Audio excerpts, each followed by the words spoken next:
Can the very latest electric cars really go far enough on a single charge? To find out, we're going to see if these electric cars can drive from here in Oxford all the way up into Scotland. Will they make it on a single charge? I don't know. I also don't know what's going to happen to them when they do finally run out of charge. Will they brick themselves? Will they lock their doors? Will they be immovable? Or will it all be fine? Oh dear. Well, we're going to find out, and I think it's going to be a bit surprising. I'm Matt Watson, and you're watching CarWow. The cars I'm testing today are the Genesis GV70, which I'm sat in. We've got a BMW iX, a Polestar 3, an Audi Q6 e-tron, and a Kia EV9. We've got the longest range versions of each of these cars, and this is what the manufacturers say they'll do on a full charge. All these cars have been charged up to 100% overnight. But before we start driving, I want to see how far each car's trip computer thinks it can go on its full battery. This GV70 says it's going to do 278 miles. What's the BMW saying? 393 miles. Polestar is 340 miles. Audi is 277 miles. The Kia 349 miles. Oh, already a bad start for the Genesis and the Audi. Well, we're going to see what happens as we head up north, and how far they'll actually go will be revealed. Now, for this test, what we're going to do is just drive the cars as we'd normally drive. So we're going to try and get up to the speed limit and keep to it where possible. However, when we start getting low on battery, we'll do what every EV driver will do, and that is slow down to conserve electricity. For the rest of the journey though, just drive it like normal, have the climate control exactly as we want it. It's summertime though, so what we get out of these cars today will be about as good as they're ever going to do. I'll drive every car during this test, and I'll tell you what's good about them and what's not so good, beginning with this Genesis, which seems rather appropriate.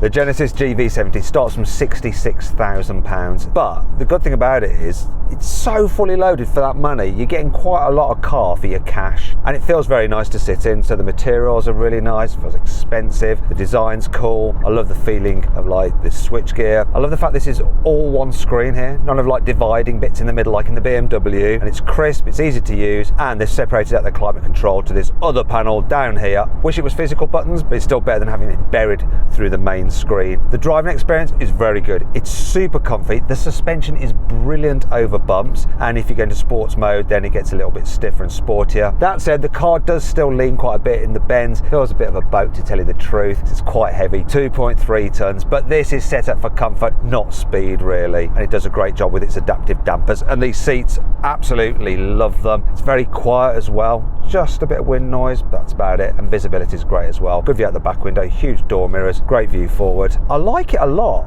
I'm surprised more people don't buy these things really. It's a bit of an unknown, I guess, isn't it, for many people, like Genesis. What's that all about, eh? It's just a posh Hyundai. This car has an 80 kilowatt hour battery pack, 2 electric motors, 1 on each axle, so 4-wheel drive, a combined 490 horsepower, which is fairly decent, and 700 newton meters of torque. And if you're in just normal mode and you need a zip of acceleration, press boost button and it does pick up pretty nice, and I quite like that noise. The only thing I'm not so sure about, the brakes, they're a little bit grabby. Overall though, this is really nice. It's a luxurious feeling cruiser, but I think it's going to get a little bit tense when it comes to the range. Let's do a quick check-in. We've done 18 miles. This car is averaging 3 miles per kilowatt hour. I've got 92% of my battery left, and that's good for a remaining range, according to the car, of 254 miles. Let's find out about the other cars now. BMW, how are you getting on?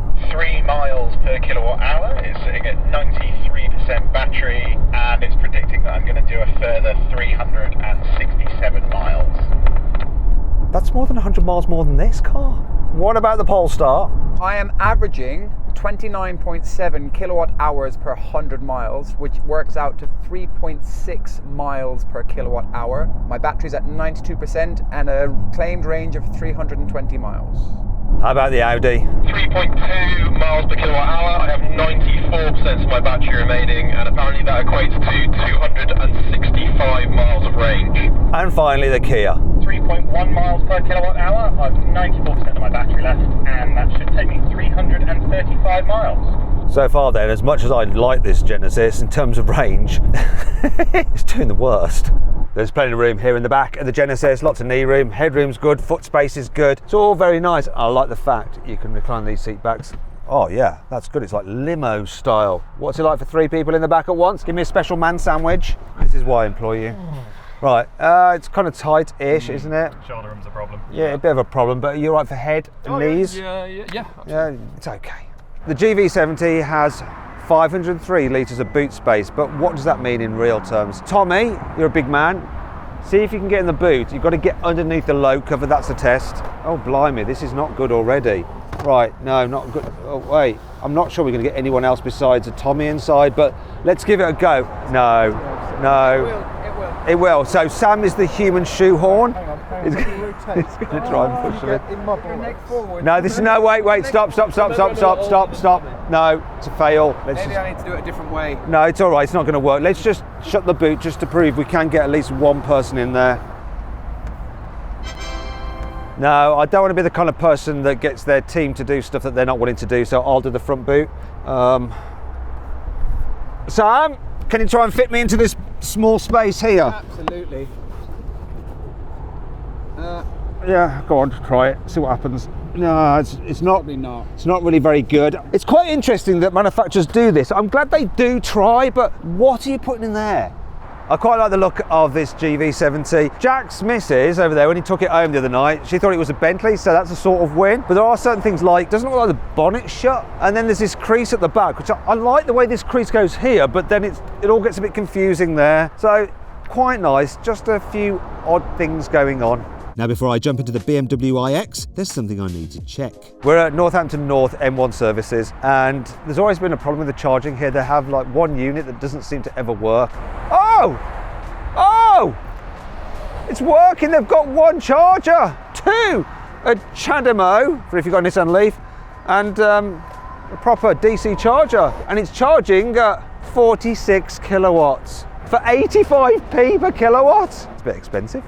Coming out of the Genesis into this, I'm surprised how this feels even more comfortable in terms of the suspension and weight goes down the road, but that's because this particular version of the iX is fitted with the optional air suspension, and air suspension on this car is just, you have to do it, it's worth the £2,000. Thing is though, it also feels slightly sportier as well, just a bit more in the way that it goes around corners, a bit flatter, it's a bit more responsive on the steering, even though it's heavier than the Genesis, weighs in at 2.5 tons. It doesn't matter too much because we've got a lot of power. So on this particular xDrive 60 model, 2 electric motors, 1 on each axle, so 4-wheel drive, 544 horsepower, 760 newton meters of torque, so plenty of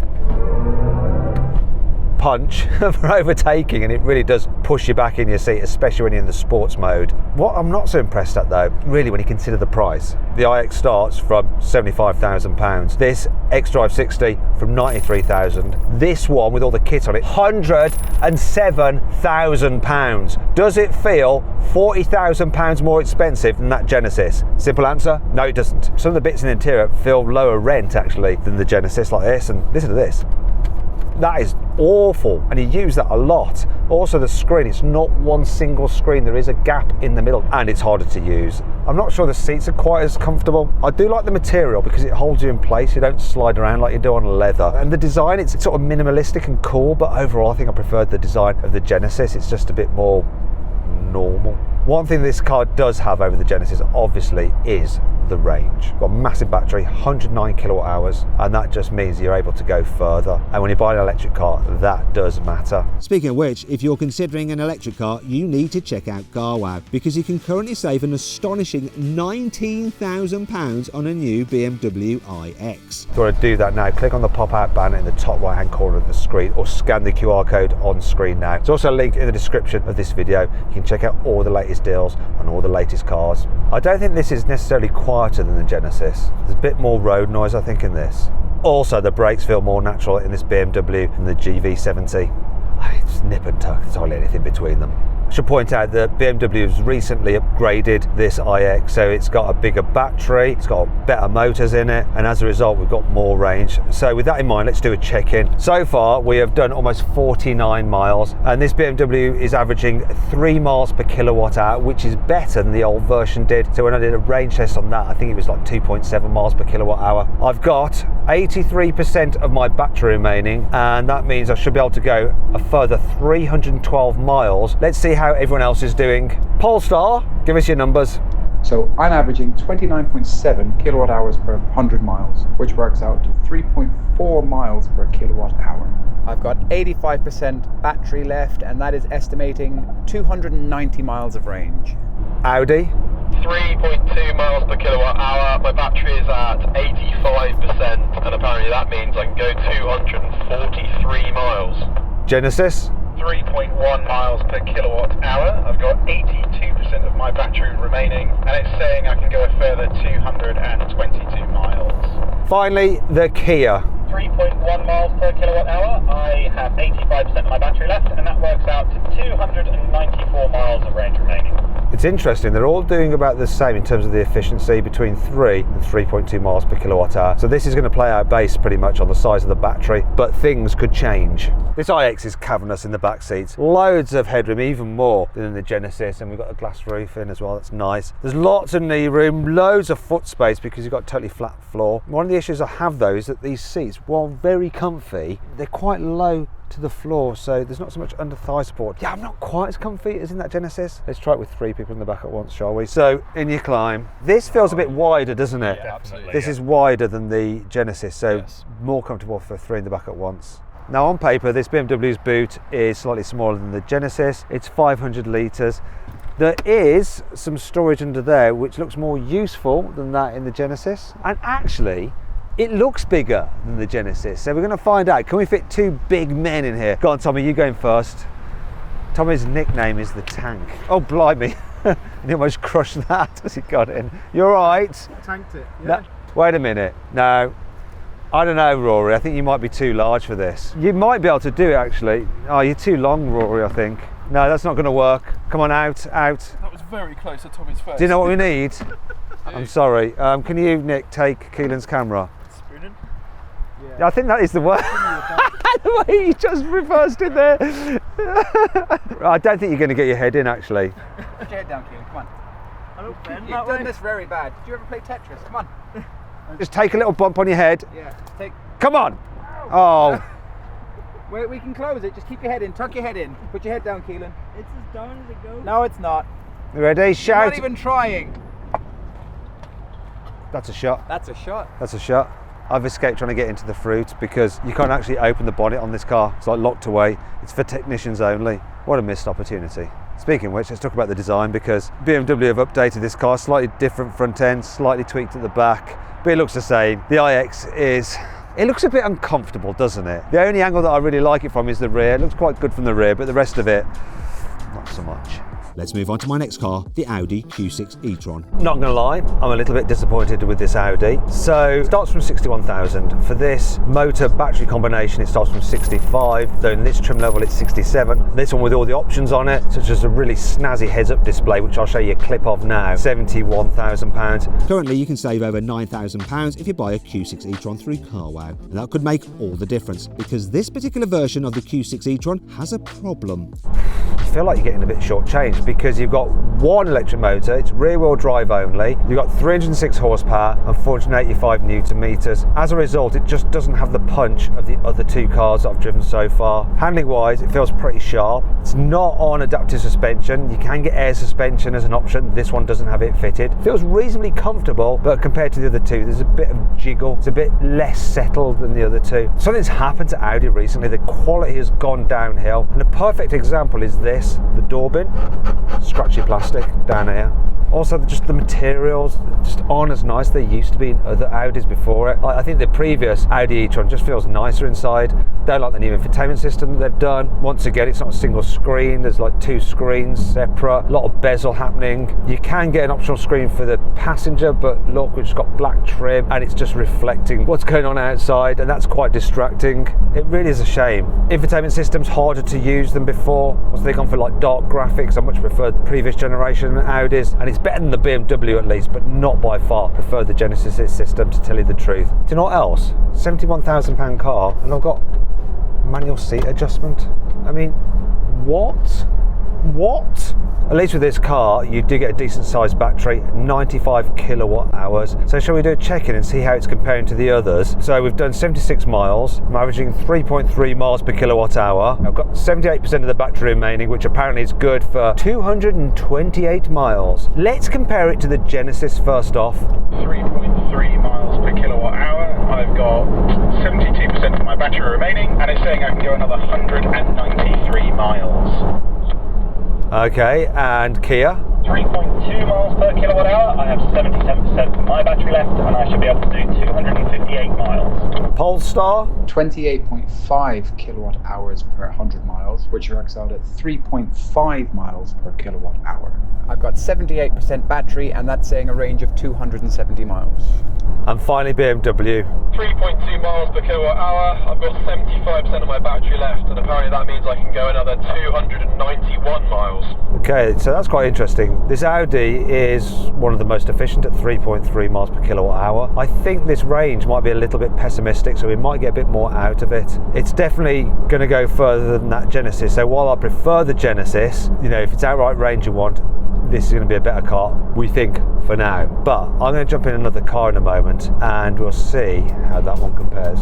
But before I do that, the Audi has one more chance to redeem itself as I check out the back seats. This feels smaller in the back than the Genesis and the BMW especially. Less knee room, there's still a decent amount. Headroom, actually, that's on a par with the others. Foot space isn't though, but this seat is quite raised up so you can slide your feet underneath. And I do think that this seat is further from the floor than in the BMW. So actually, in some ways, it's more comfortable. Let's try it with 3 in the back at once. Ooh. Tightest? Yes. This is the worst. Tightest fit so far. Boot capacity on this Audi, 526 litres, so it's the largest so far. We've got some storage under here.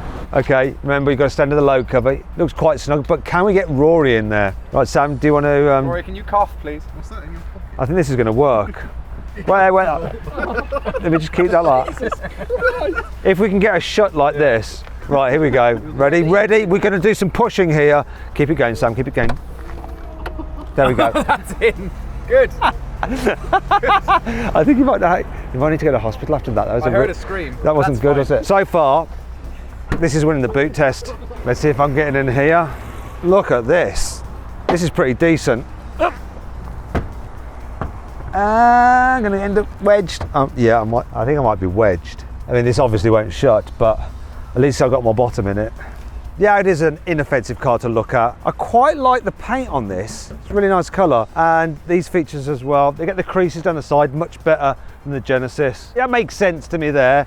And it's got quite a nice rear end as well. So far, this is my favourite to look at.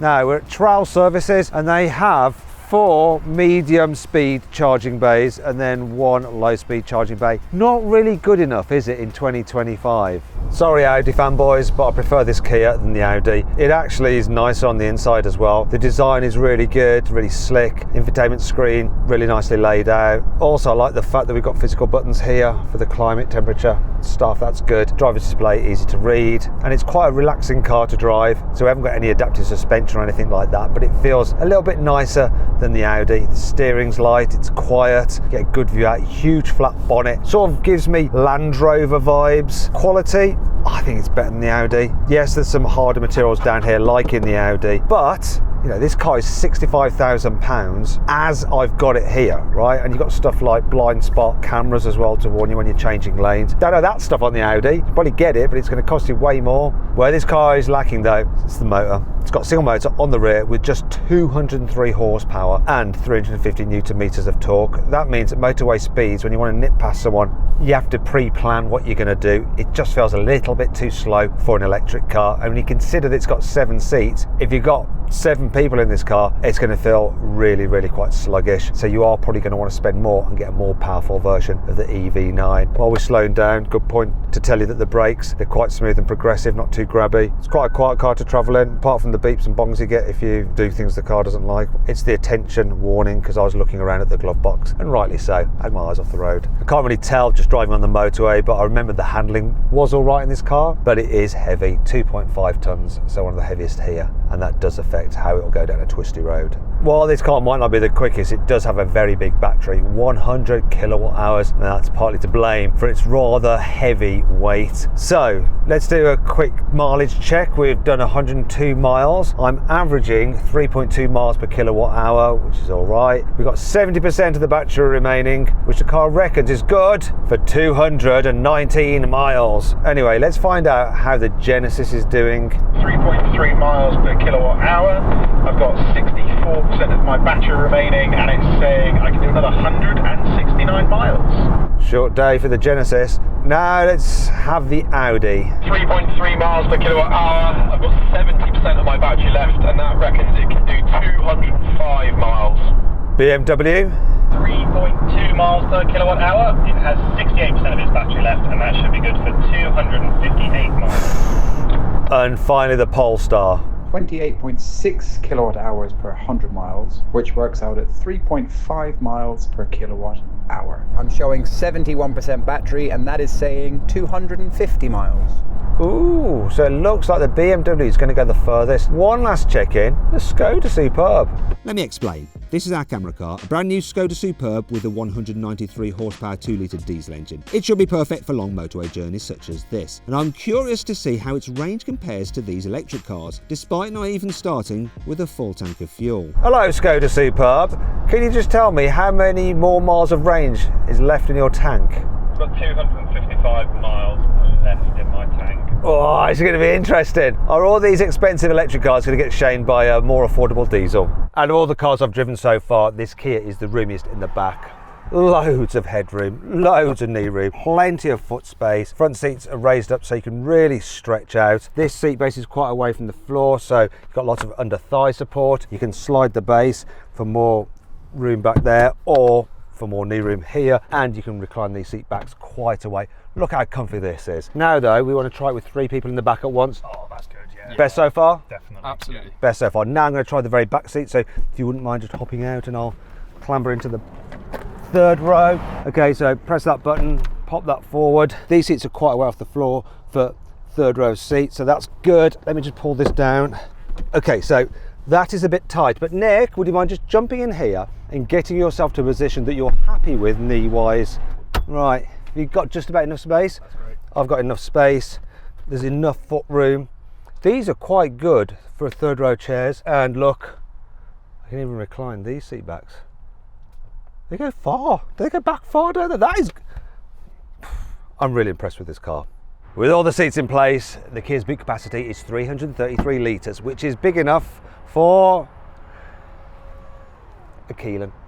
Will it shut? Will it shut? Will it shut? So I would say that that is a definite pass. Now let's fold the 3rd row down and see how many people we can get in. So I can fold down the 3rd row by pressing these buttons here. Whoop, whoop. Right, and what I'm going to do, as with the cars, we're going to try and fit people underneath the load cover. Okay then, so Rory, I think we'll go with you first. There's plenty of space, but it's not very deep, so you're going to have to try and limbo under there if you can. Under here. And you tuck away. There we go. Right, I think it's going to have to be Nick. I don't think we're going to fit a Tommy in there. Here we go. Just had sushi. Oh, have you? Oh yeah, I can tell. Okay, so I think this is going to be a pass. Yeah, Nick's bottom is in far enough. So 828 litres of space. Job done. The front boot is easily the biggest by far. Look at that. I should be able to get in there, no problem. Might even be able to get my feet in as well. Look. Could have a little bath in here. The EV9 is basically just a big rectangle. It sort of looks like an overweight estate car, but somehow or other they've made it look cool with all the lines, all the different coloured bodywork, all the creases. I think visually this is the most exciting car so far. We're now at Woodall North services, and there are some charging points here. We've got 3 medium speed ones over there, and there's about 6 over there. So that's enough. There's also more on the southbound. There's even more on the southbound than the northbound, and that seems a theme. People going north don't need to charge their cars. People going south have electric cars. I don't know. but I do know it's time to drive the very last car in this group. This is a new single motor version of the Polestar 3. It's the entry level model. Starts from just under £70,000, though this one has quite a lot of kit on it and it's like £86,000. It's because we've got stuff like the adaptive cruise control, which should be standard really when you think about it. We've got the sunroof on it. There's loads of other bits of kit like a heads-up display, which is useful. So you've got a 300 horsepower motor driving the rear wheels, delivers 490 newton meters of torque. That's enough oomph for pickup on the motorway. Feels quicker than the Kia, which is too slow, but it doesn't have the zip of the BMW nor the Genesis. In terms of the comfort, this one doesn't have the air suspension like you can get on the dual motor version, and that air suspension really makes this car just feel super luxurious the way it goes down the road, but it's still good on this normal suspension. Occasionally when you go over bigger bumps it's a bit of a jolt, but that's because this car is quite heavy, weighs at 2.4 tons. Despite that, it feels fairly responsive and the steering wheel feels very nice to hold. This particular model has a vegan interior. Feels really good actually. The quality is solid. I like the design, quite simplistic. This big screen here with lots of information on it, but you have to control everything through it, though at least there is an easy shortcut button to the climate control, though it's not as easy as just flicking the switch up and down like on the Kia. I don't like the digital driver's display really though, because it's a bit too small and doesn't give you that much information. Visibility wise, good door mirrors, though I need to move these and I don't know how because there's no switches for it here, so I'm assuming it is through the screen. How do I do that, I wonder? Also, if I want to put the rear windows down, I've only got 2 switches, so you have to toggle between front and rear. That's just an awful cost saving measure. Hate it when manufacturers do that. The rest of the car though feels quite expensive and very solid. Overall I like it. I like it more than the Audi. Weird thing is though, we've all said we prefer being in the Kia. Believe it or not, we prefer the Kia. Shall I try and move that mirror? Shall I try? How do you reckon you do it? A car. It's going to be the car bit. Driver adjustments. There we go. I'm trying to do this while driving. Is it going to let me? Okay.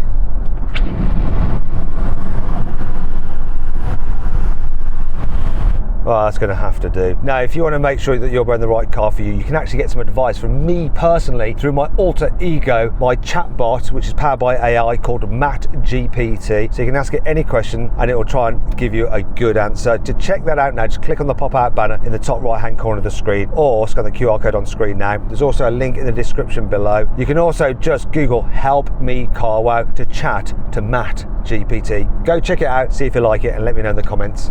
This Polestar does have the biggest battery, 110 kilowatt hours, so it should, in theory, go the furthest. And so far we've done 155 miles.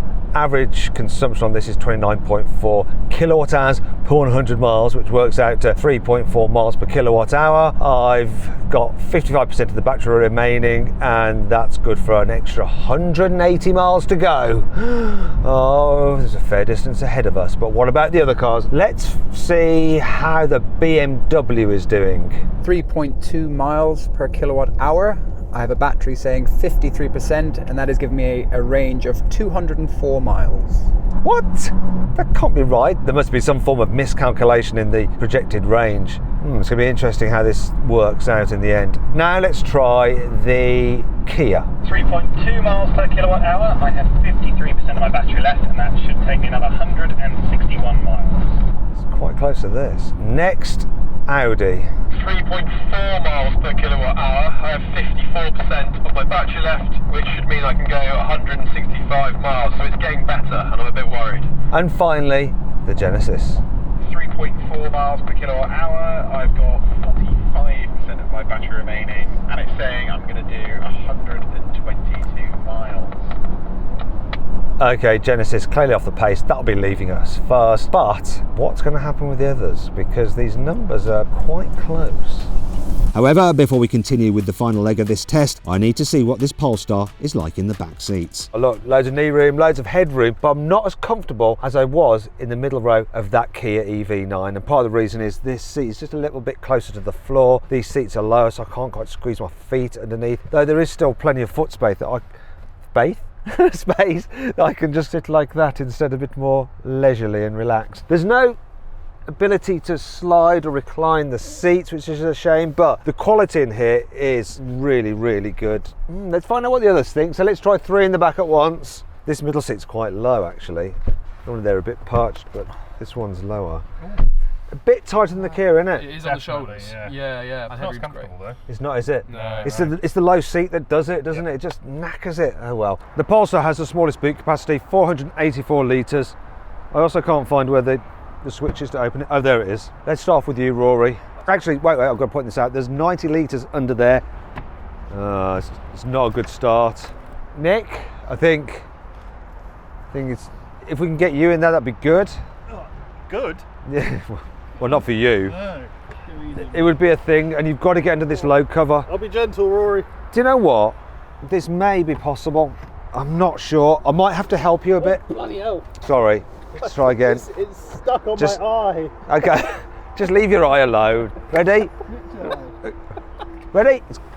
How's your eye? Yeah, blind. No. Keelan. Well, sorry. Let's just release this. It's stuck on my ear. Where? You all right? Okay. It's not okay. That was very unpleasant. Keelan, you know, you're up. I think your head could go in there nicely. Get your head down there. I had dragon rolls for lunch. Right. You ready, Keelan? We're just going to get this part of you in. I'm not sure, actually, with the... Done. Let's find out if the Polestar has a front boot. Yes, it does. It's not as good as the one on the Kia. It's definitely better than the one on the BMW. I'd say it's probably the third best fruit.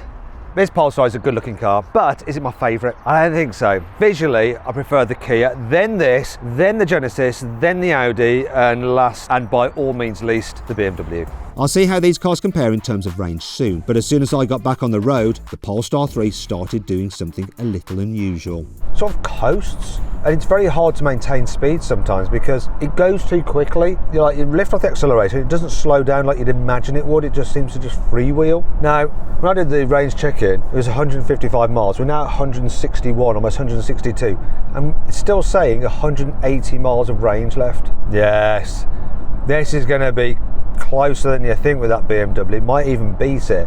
163 miles, 180 miles left still. Witchcraft.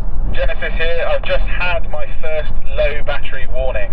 Oh dear, oh dear. We've only done 232 miles. How much battery you got left? 16% of my charge left, and I've got 42 miles of predicted range. Has the car slowed down any, or is it still giving you full power? Yeah, it's limited me to 90% power now. Ooh, interesting. Well, I don't mean to gloat, but I've got 35% of my battery remaining, and that's good for 110 miles. The question is though, how's everyone else doing? In the Audi, I am doing 3.3 miles per kilowatt hour. I have 28% of my battery left, and that should mean I can go 78 miles. Kia. 3.2 miles per kilowatt hour. I have 28% of my battery left, and that gives me 86 miles of remaining range. Ooh, close to me. And BMW, this is the competition. I think this is where we're going to end up.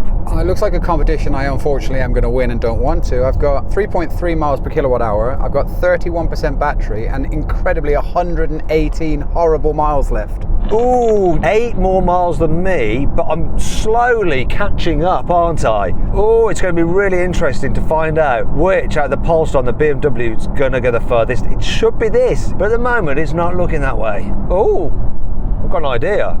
Skoda, how many miles have you got left in your tank? 150. What? So we're all trying to get to Edinburgh. And how far is it to Edinburgh, Jack? It's about 130 miles. So the Skoda will get to Edinburgh no problem, probably beyond. Do we reckon this will? Close. It's going to be close. Don't think the BMW will. I think I'm going to compass the BMW in terms of actual total range. Genesis here. Are we allowed to use eco mode once we've reached low battery? Well, Genesis, if you're going to be driving a long distance in your electric car and you get a battery warning, what are you going to do? Are you going to go into sports mode and drive really quickly? Or are you going to go into eco mode and just take it steady? Thanks for the answer. I didn't need to be such a dick about it, but I'm feeling kind of smug right now with my 110 miles of range. Do you ever have that wonder when you're like Google Maps and it's giving you a little cheeky diversion when the road is busy at a junction like this? We're going to see whether you should take that diversion. We've got Sam in the BMW there. He's going to carry straight on. I'm going to take the junction, see if I can get ahead of him. If I get caught by these lights, I could lose. If I don't, I could be winning. I'm having to drive up a blooming hill. This is not good for my range. And the lights have changed. How's this car like going this quick up the hill and I'm not touching the accelerator? Look, how's this happening? I can see them moving down there. Oh, this is tense. Come on, change. Change, it's gonna change. Oh, here we go, come on. I can't accelerate too quickly because of range. Come on, where are they? Ah, no, he did it. I heard that. How far ahead am I? How many cars? About 3 cars ahead. Where are you guys? I can't even see you. As long as you can cope with the shame of being that guy, Matt. We're also in the wrong lane now. Okay, so lesson is, when Google tells you to make that diversion, you better take it. No one hated me, not a single beep, everyone was cool about it. People at North are lovely. Oh, there he is. He's finally caught up. Sam don't like losing. Even pointless little challenges. Genesis here, I've just had my second range warning, so I'm going to have to come off at the next junction, unfortunately. I got 24 miles left, 9% of my battery. There's no fast charger beyond this point for another over 30 miles, I think, so I'm definitely going to have to come off here. Okay, see you later. Good luck. We'll keep in touch and we'll see how far you actually go from this point onwards and your total mileage until you're empty. See you soon, or maybe not, because I've got 100 miles left and we've got 115 miles to Edinburgh. Woo! This is doable. Nick in the Kia here. I have just had my first battery warning, 20% charge remaining, and I've got a big screen on my dash saying low EV, visit a nearby charging station. Power seems fine, and I've got 63 miles remaining. That is plenty. We've done 260 miles so far, so you're definitely going to get well over the 300. Anyone else got less than 20% of their battery? I have 21% left in the Audi. Ooh. I have 24% left in the BMW. And I have 28% left. BMW, what's your remaining range then? Disgustingly, 99 miles it's saying. I'm so catching you up. I've got 95 miles now. I'm getting closer to you. If I have to push this further than you go, I will, just so you know that.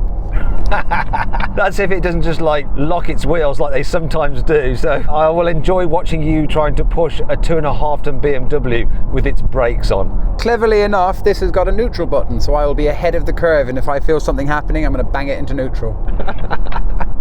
This is Rory in the Audi. I just hit 20% battery and it's thrown up a warning saying it's going to put itself into eco mode. So it's reduced what I can see on the driver's dials and I have 62 miles remaining. That's still plenty of miles remaining, so keep on going. It's quite good that it puts itself in auto eco mode. Makes complete sense. Hey guys, Jack in the Skoda. I am now in my fuel reserve and have 80 miles of range remaining. Oh, 80 miles of range. I have 70 and 21% battery, and we have done 284 miles so far. Average energy consumption 29.2 kilowatts per 100 miles, so 3.4 miles per kilowatt hour. Going good, but will I make it to Edinburgh? Kia, how are you doing? 3.3 miles per kilowatt hour, so that's getting slightly better. I've got 11% of my battery remaining, and that should take me 34 miles. How do you do? 3.4 miles per kilowatt hour. I have 13% of my battery left, and that means I should go 37 miles. And the big one, BMW, where are you at?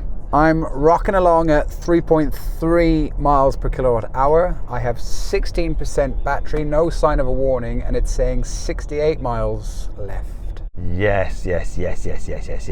I got more battery, better energy consumption, a larger battery anyway, and 70 miles of range remaining. We're going to have that BMW. Victory will be mine. This is what you don't want when you're trying to make a certain destination and you've already got not enough charge remaining. You don't want to have to suddenly accelerate to overtake a very slow moving vehicle that's holding everybody up. Oh, obviously he's got a full battery in his Taycan. This is Rory in the Audi. I just dropped to 30 miles of range and I've got a new warning. It says please charge battery, and I've got a yellow battery symbol on my driver's dials. Have you lost any performance from the car? The car seems, maybe it's dulled a little bit. It's telling me to just drive at 55 miles an hour, but I can exceed that, no problem at all. So not yet, no, still got 30 miles of range. Well, I'm at 20% battery and I've had no warnings yet. think it's time for another check-in. So we've done 311 miles, averaging 28.7 kilowatt hours per 100 miles, and that works out to 3.5 miles per kilowatt hour. So that's pretty decent. I've got 16% battery left and 55 miles remaining. If I just go on here, it's saying that it's 58 miles to the centre of Edinburgh. Are we going to do it? I think we might do. Let's see how the others are doing. In particular, the BMW, which is my main competition. BMW, give me your numbers, please. 3.4 miles per kilowatt hour. I have 11% battery left, and this is saying a claimed 48 miles. Oh, we're ahead now, we're ahead. Kia? It's still doing 3.3 miles per kilowatt hour, but I only have 3% of my battery left, and that's only 9 miles of range, so it won't be long before I say farewell. And Audi?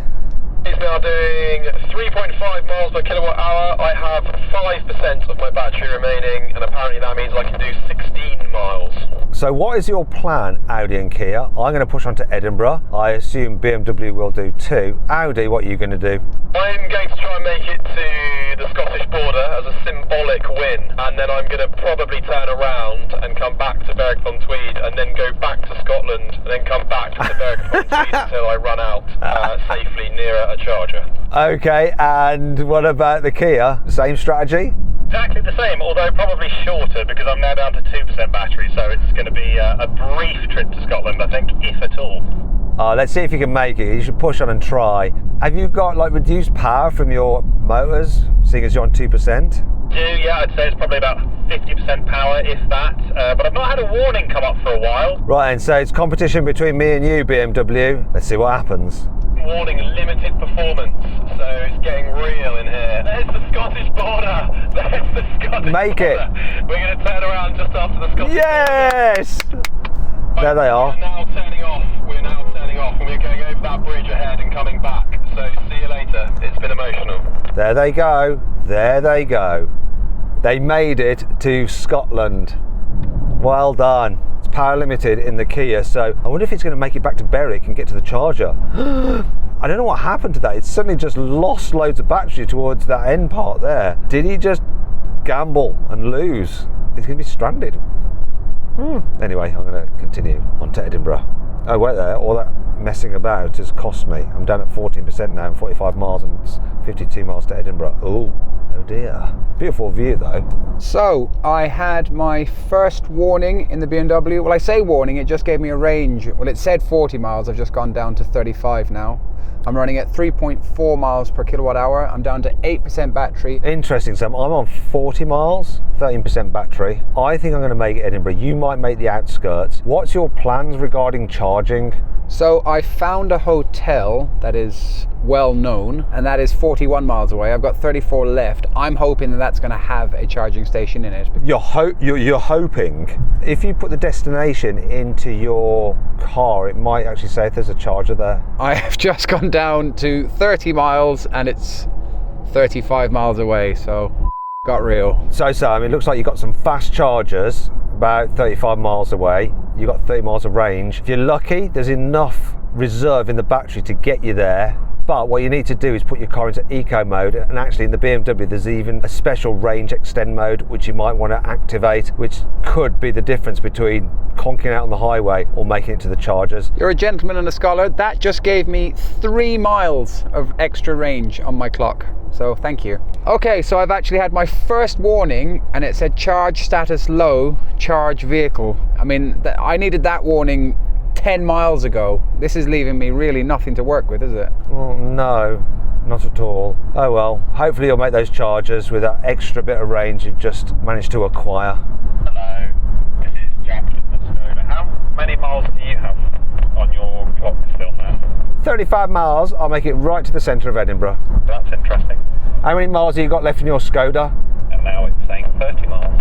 Oh, so there's a battle between electric versus diesel. So we've been doing really well. It's now saying that I'm going to arrive at the destination of central Edinburgh with minus 1% battery. We've got that down from minus 13. Definitely going to make the centre of Edinburgh. Look, 35 miles on here, 35 miles on there.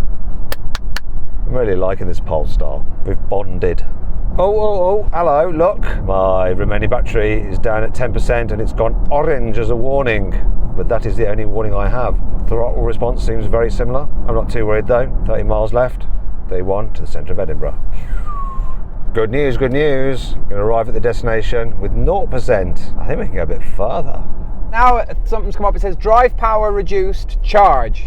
Doesn't say please charge, it's a bit passive aggressive this car, and there's a little turtle. I don't know what that's supposed to tell me. Okay, I've got 5% battery and 15 miles. I've got 1% battery and 9 miles, and I'm 7.4 away. It's weird. I wonder if this battery's got lots in reserve once it goes to 0 miles. We'll find out. I mean, I genuinely don't know if I'm going to make this. This is just heartbreaking stuff. Right, I've got a red battery icon, 4%. Still got 12 miles though, Sam. Don't get too carried away. Oh my God, I've 1%, 1 mile, and I'm 1.4 from the place. Right, I'm getting off in half a mile, my people. It's been emotional. Okay. There he goes. Sam didn't quite make it to Edinburgh. Yes, I did. What are you talking about? You've got to see Arthur's Seat, otherwise if you can't see Arthur's Seat, you're not in Edinburgh, not Edinburgh proper. I've been staring out to sea for an hour. What are you talking about? Arthur's Seat. Who's he? Yeah, now I'm sat at traffic lights. Oh, the anxiety. Good luck, Sam. Thanks, guys. Bye. Right, we've just left the main A1. We're going to head off now into Edinburgh. We're going to see if we can get past the place where I conked out in the new Porsche Taycan. We shall see. When I drove it to Scotland last year, the Taycan managed 367.5 miles on a full charge, which is further than any other electric car I've ever tested. When it died, I was actually in the middle of a busy road. That's my own fault because I kept on pushing it despite the numerous warnings. And that's what I'm going to do in this test as well. Hopefully, with the Polestar, I won't be in the middle of the road at the time. But I had started to notice a different problem. It was taking such a long time to run out of charge that the crew and I needed to eat. So we stopped for some dinner and I decided to call the other drivers to find out how their cars were doing. Hey Tommy, how you doing? The Genesis finally died. So, how many miles did you do? The 268 before it hit 0, and then 279 in total. Right, so 11 miles after it said it was empty. What was your average efficiency? 3.4 miles per kilowatt. As soon as it hit 5%, it just gradually tapered off the power. Then after it hit 0%, it would go like 30 odd miles an hour, and then it just gently came to a stop, then locked itself in park. But thankfully there is a button under the centre console. Press that, it goes into neutral. Managed to push it to a charger and it's charging. Well, just so you know, Tommy, my car's still going, so I'm like, you know, still having to drive around. I'm pretty exhausted, to tell you the truth. Yeah, it's madness. Listen, I'm going to check on the other guys. Hey, Rory, how's it going? So I went to Scotland twice and then circled around on the A1, got slower and slower, then went into a housing estate, and then it conked out and I went into limp mode. Switched it off, switched it back on again. I was probably 200 meters from the charger. I got a little way, it conked out again. And then I switched it off, on again, limped it up to the charger, and then it completely died. And I was 4 millimeters away from being able to plug it in. But luckily, my good friend Nick was nearby and he was still going. So he helped me push it back and I got it onto the charger. So it was all good in the end. So how many miles did you do in the end? So it was actually 325 miles on the nose. That's pretty good. And how many of those miles were done when it said it was actually empty? 2.5 miles beyond 0, yeah. Oh, so not much leeway then. No, it's pretty brutal actually, yeah. And what was your overall efficiency? 3.4 miles per kilowatt hour. Oh, nice. Hello, you alright? Yeah, not too bad. I've finally died. Oh no. How was it for you? I made it into Scotland. I managed to turn around and then limp my way back south of the border on 0% battery and carried on limping around for another 12 miles. 12 miles after it said it was empty. Wow, that sounds like a nightmare. So I eventually died. I managed 328.7 miles in the end. So you went the third furthest. I'm still going actually. I think the Polestar's going to definitely win. And what was your average energy consumption? It was 3.4 miles per kilowatt hour in the end, so it just kept getting better throughout the day. So all cars are pretty much doing the same actually. Anyway, I've got to get back to concentrating on driving. I've got a few more miles left in the battery, so I better crack on. All right? Best of luck. Have a haggis on me. I will do. Probably not haggis. I might have some kind of like Asian food, I think. All right, Sam, how you doing? I'm good, how are you? Still struggling a little bit. I'm in traffic. Are you still going? Wow. I know, it's not bad, is it? So what happened with you? So I pulled off, that station was around the corner and I was circling the car park for a bit and then it died and then I rolled it back and then I just got to a station. Oh, really? So how many miles did you do? So my average energy was 3.4 miles per kilowatt hour. You've done the best out of the others so far, but I'm still going. I need to concentrate now though, because there's a tricky junction coming ahead, okay? All right. Good luck. All right, thank you very much. It's been tough. All right. Oh look, it's telling me to charge. It's found me charging points. 10 miles of range left in this car. 3% battery. Oh look, we have the tortoise. Reduce power. Charge car as soon as possible. How far will we go? But I wasn't the only one running out of range. Cue the driver of our Skoda Superb camera car. So a bit of a development. I now have 0 miles of estimated range, and with this being a diesel, you wouldn't want to run it out because then it might not start again. So I need to fill up. Polestar wins on all fronts. I've now done more miles than Sam, I'm sure. Oh no, not yet. What did he have? 366. Just need to get to 367 and I've got him. Here we go, we're on 366.9 miles, about to do 367 for the win. There it is, hooray. Oh, it feels slow up here. Right, I'm going to see if I can get past the place that I drove to in the new Porsche Taycan. It's a hotel just up here where I conked out. Was it this one? Yeah. This one here? Yeah. It was here, wasn't it? Hello, I've come to visit. Anyway, still got lots of mileage left. After that trip down memory lane, I caught up with the Skoda as they were refuelling, and it turned out our camera crew had been unbelievably lucky. I so nearly ran out of fuel. How many litres did you put in? 65.3. And what's the tank capacity? 66. Right, so you had 700 millilitres of fuel left. Pint. A pint of fuel left. Okay, 800 miles. 730. 730 miles. How long did it take you to fill up? Oh, you saw maybe 3 minutes. Okay, and the how much pump was slow. And how much did it cost? £89. For 730 miles. Wow. Well, it's going to be interesting to see what it costs to fill this up for 300 or something miles. I mean, I've done 367. What's the claimed range of this? 38. We're not doing 438. We might get 380. But there was only one way to find out. I needed to keep driving, and that gave me a chance to visit a few places I used to know when I was a student living in Edinburgh. Old Bell Pub. Used to get very pissed there. How much was a pint, Matt? I just want to say like £1 or something. I can't remember. It was very cheap. Look at this. 6 miles of range. No, 5 miles of range. Right, just up here, it's the Royal Mile, a couple of streets, and there's the castle. You might be able to see it. On to Princes Street. There used to be a shop called Tandy's on the corner there. I used to work there, often with a hangover. Scott's Monument. I don't think, except trams, buses, taxis. I think we've got this wrong. You guys run out there? No, I'm not sure whether we're supposed to go down there. It says except trams, buses, taxis and cycles. Oh, it's so confusing. There's the castle. Right, let's see if we can make it to the beach. So it's 4 miles. Oh, 1% battery left, 4 miles still. Where are we at with this? 373 miles. Here we go. We're gonna go down to the quayside. Hey, look at this. I've never been here before. How did I miss this, living here for 4 years? This is brilliant. I don't know where to go now. Oh, look, no range, no battery. Let's just check the mileage. 377.2. Right, so let's see how far it's going to go with no charge and no range. So 6 minutes to fast chargers. Oh, can we make this? Keep on rolling. Oh yeah, there's definite loss of power. Stop safely, no range left.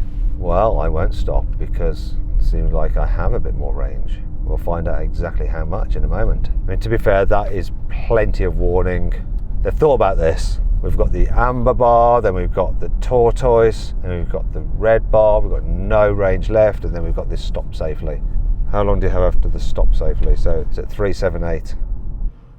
End of battery range is there.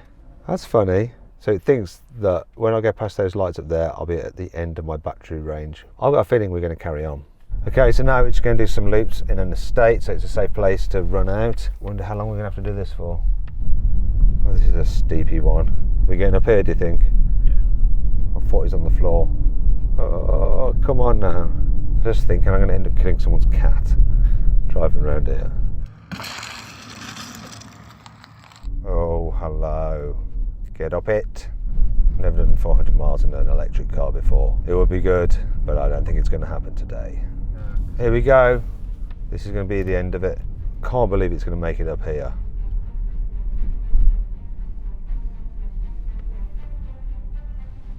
I've got an idea. You're going to hate me for it. Oh.